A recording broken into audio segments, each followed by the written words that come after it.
Halo semuanya, Saya Gita, saya Naomi, dan kami dari kelompok 7. dan kami sekarang sudah tiba di Museum Perumusan Naskah Proklamasi. Selamat menyaksikan!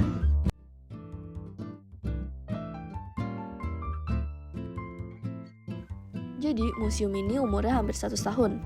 Dibangun pada tahun 1927 oleh pemerintahan kolonial Belanda dan difungsikan sebagai rumah. Gaya rumahnya mengadopsi gaya Belanda, yaitu Art Deco, tapi menyesuaikan juga dengan iklim Indonesia. Maka dari itu berbeda dengan Art Deco yang biasanya. 1927 dibangun, selesai pada tahun 1931.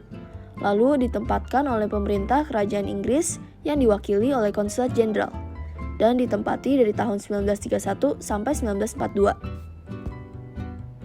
Pada tahun 1942, Jepang datang dan mengambil seluruh aset Belanda, termasuk rumah ini. Lalu, rumah itu diberikan kepada Laksamana Maeda, dan selama 3,5 tahun Jepang ada di Indonesia, Maeda menempati rumah tersebut. Setelah itu, diambil tentara sekutu yang menang Perang Dunia Kedua. Namun diambil alih Kementerian Keuangan, lalu diambil kembali oleh pemerintah negara Inggris dan dijadikan rumah tinggal Duta Besar Inggris dari tahun 1961 sampai 1981. Lalu, Kementerian Pendidikan, Kebudayaan, Riset, dan Teknologi menyarankan agar tempat ini tidak disewakan karena menjadi saksi sejarah. Selama gagasan itu dijalankan kira-kira 10 tahun, sempat menjadi perpustakaan nasional dari tahun 1982 sampai 1983, dan pada akhirnya diresmikan menjadi museum pada tanggal 24 November 1992. Ke tempat ini setelah dari Rengas Dengklok tiba di Jakarta jam 10 malam. Jepang dahulu tidak mengizinkan kegiatan pada jam 10 malam, sehingga di Jakarta tidak ada rapat untuk kemerdekaan. Kalau tidak terjadi tanggal 17, Ahmad Soebardjo bisa dibunuh oleh para pemuda karena mempertaruhkan nyawa. Ahmad Soebardjo menghubungi Laksana Maeda dan Maeda menjamin keselamatannya.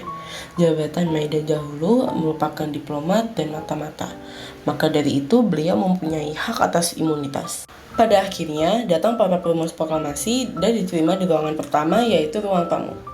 Lalu Maeda, Ahmad Soebardjo, Soekarno dan Hatta, lalu Miyoshi duduk pada sofa yang ada di ruang tamu tersebut. Soekarno pun memulai percakapan mereka. Soekarno menanyakan lagi apakah benar Jepang sudah benar-benar kalah. Namun pesan ini tidak langsung dijawab oleh Maeda, tetapi dari petinggi Jepang, Jenderal Nishimura, yang menyatakan bahwa Indonesia tidak boleh merdeka. Maeda tidak ingin terlibat dalam perumusan karena langsung izin beristirahat. Selanjutnya ada ruangan kedua yang merupakan ruang makan yang menjadi ruang perumusan.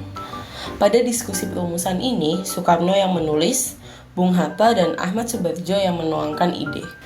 Mereka dikejar waktu sahur dan waktunya tidak banyak. Terjadi perdebatan selama pembuatan teks. Terdapat coretan pada foto teks karena banyak perubahan dan itu bukti perdebatan mereka. Bukti perdebatan beliau pada teks proklamasi yaitu kata sebelum pemindahan, penyerahan, dan pengambilan karena terlalu beresiko. Lalu sebelum diselenggarakan yaitu diusahakan. Lalu pada teks proklamasi ini ditulis tahun 05 karena menggunakan tahun Jepang, sedangkan Indonesia menggunakan waktu Masehi.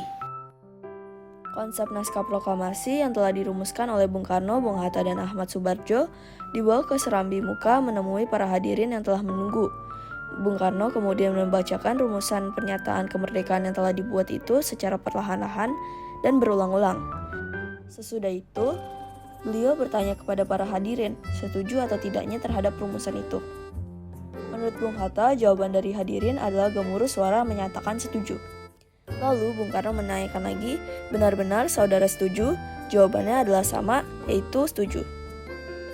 Kemudian sempat timbul pertentangan pendapat mengenai siapa yang akan menandatangani naskah proklamasi tersebut. Akhirnya Soekarno maju ke muka dan dengan suara lantang mengatakan, bukan kita semua yang hadir di sini harus menandatangani naskah tersebut. Cukup 2 orang saja menandatanganinya atas nama rakyat Indonesia, yaitu Soekarno dan Hatta. Usul itu pun diterima hadirin dengan tepuk tangan dan berseri. Kemudian Bung Karno memerintahkan Sayuti Melik untuk mengetik naskah proklamasi tersebut. Setelah konsep naskah proklamasi yang disusun oleh Bung Karno, Bung Hatta, dan Ahmad Soebardjo disetujui oleh hadirin, Bung Karno meminta agar Sayuti Melik mengetik naskah proklamasi tersebut. Sayuti Melik mengetik naskah proklamasi di ruang bawah dekat dapur dengan ditemani oleh BM Diah.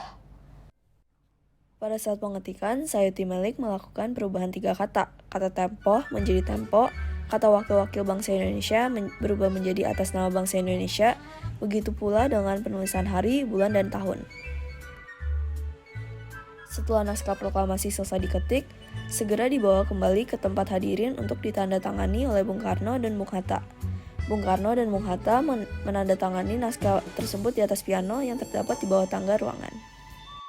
Kemudian, proklamasi itu akan dibaca di Tugu Proklamasi.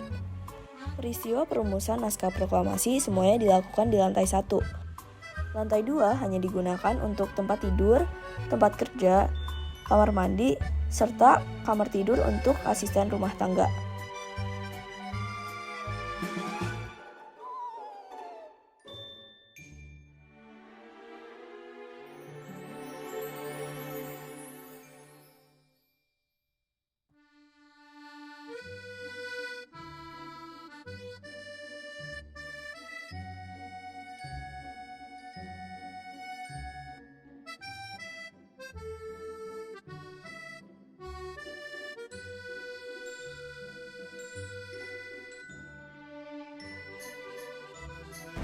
Sekian dari kami, terima kasih sudah menyaksikan.